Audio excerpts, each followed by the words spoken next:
संजीवनी मंत्र का केवल एक उत्तर है, अमृत। अमृत? अमृत? अमृत वो है जो पीने वाले को अमर बना देता है, मृत्यु उसे छू नहीं सकती। परंतु हे लक्ष्मी नारायण, अमृत हमें कहां मिलेगा, कैसे मिलेगा? देवेंद्र, अमृत आपको समुद्र से मिलेगा, सागर का मंथन करने से मिलेगा। अमृत?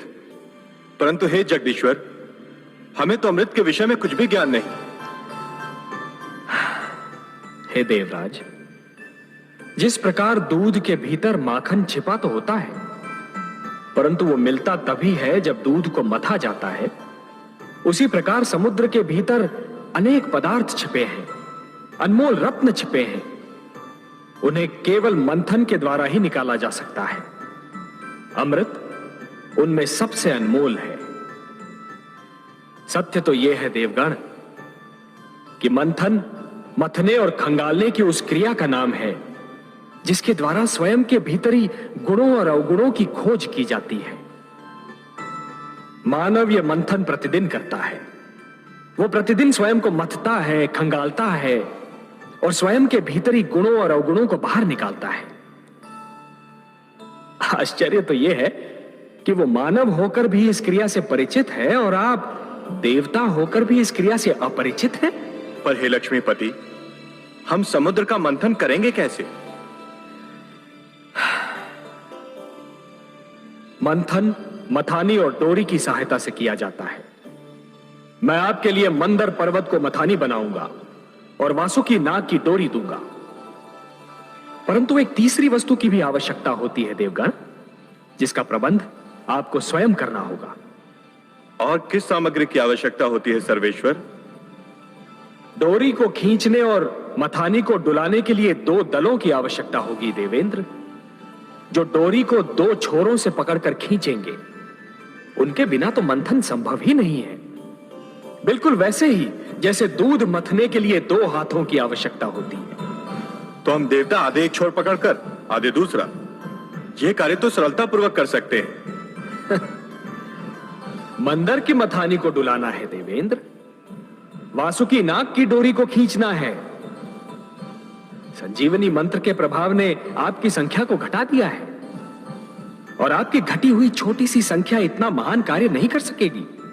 हे सर्वेश्वर, हम फिर दूसरा दल किसको बनाएं? दानवों को। दानवों को? हां, दानवों को। यदि दानव आपका साथ दें तो समुद्र मंथन संभव है, और समुद्र मंथन होगा तभी संजीवनी का उत्तर भी प्राप्त होगा। हे परमेश्वर, ये तो एक असंभव अभियान होगा। सर्वप्रथम तो दानव हमारी बात सुनेंगे ही नहीं, और यदि सुन भी ले तो मानेंगे नहीं। हे कृपा निधान, दानवों को तो अमृत की आवश्यकता भी नहीं, जिसके लिए वो हमसे सहयोग करें। उनके गुरु के पास तो संजीवनी मंत्र की शक्ति है, उन्हें तो यूं भी मृत्यु से मुक्ति मिल चुकी है। हे दीनदयाल, यदि दानव मान भी गए तो दैत्य गुरु शुक्राचार्य उन्हें कभी हमसे सहयोग की अनुमति नहीं देंगे। निस्संदेह नहीं देंगे, और यही तो आप सबके विवेक और बुद्धि की परीक्षा होगी देवगण।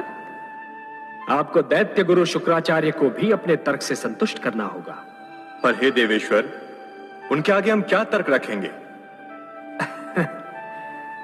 देवेंद्र, आप दैत्य गुरु शुक्राचार्य को यह समझाएंगे कि संजीवनी मंत्र मृत्यु का मात्र क्षणिक उपचार है।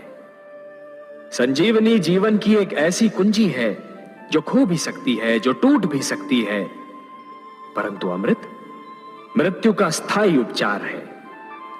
अमृत पान करने वाला मृत्यु पर सदा के लिए विजय प्राप्त कर लेता है। परंतु हे नारायण, इसका अर्थ तो यह हुआ कि हमें दानवों के पास सिर झुकाकर जाना होगा, उनसे सहयोग और सहायता की भिक्षा मांगनी होगी। क्या यह समस्त देवलोक का अपमान नहीं होगा? क्या अपमान में अब भी कोई कमी रह गई है देवराज? शब्दों के जाल में मत उलझिए देवेंद्र, शब्दों के जाल में मत उलझिए। आंधी आए तो आंखें फाड़कर पथ पर आगे बढ़ते रहना कोई बुद्धिमत्ता नहीं है। ऐसे में बुद्धिमत्ता तो वो है कि नेत्र मूंद कर बैठा जाए और आंधी के निकल जाने की प्रतीक्षा की जाए। शस्त्रधारी शत्रु से निहत्थे लड़ना यह कोई वीरता नहीं है देवगण, यह तो आत्महत्या है। ऐसे में वीरता तो यह है कि शत्रु को शांत रखा जाए, यदि आवश्यकता पड़े तो उसकी प्रशंसा भी की जाए और उससे लड़ने के लिए शक्ति जुटाई जाए। शत्रु से सहयोग और सहायता लेना भी रणनीति का अंश है देवेंद्र। एक प्रश्न अभी रह गया सर्वेश्वर। वो भी पूछ लीजिए। यदि दानवों ने सहयोग देने के लिए यह मांग की कि अमृत उन्हें भी दिया जाए, तब क्या होगा? संजीवनी के साथ अमृत भी उन्हें मिल गया तो उनकी शक्ति दुगनी हो जाएगी। असंभव, असंभव देवेंद्र, असंभव। समुद्र मंथन से अनेक पदार्थ निकलेंगे, अनेक सामग्रियां निकलेंगी, अनमोल रत्न निकलेंगे। उन सब का बंटवारा संभव है, परंतु अमृत पर केवल देवताओं का अधिकार होगा। उसकी एक बूंद पर भी दानवों का अधिकार नहीं होगा। अब यह कैसे होता है, यह देखना मेरा कार्य। यदि दानवों ने अमृत